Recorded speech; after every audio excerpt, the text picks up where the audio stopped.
How to create new components in Fusion 360. So you can go ahead to your file name over here, right click on that, and you should be able to see the new component option.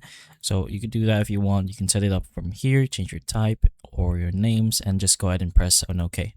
Then you should be able to see the new component into one of the files over here.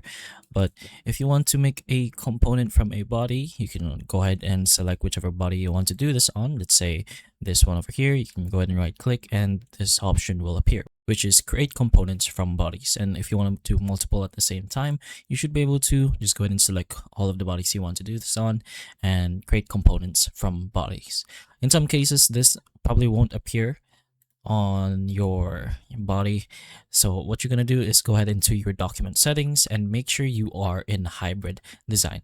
You can convert your design type and change it to hybrid, but as long as you are in your hybrid design, you should be able to see this create components from bodies option.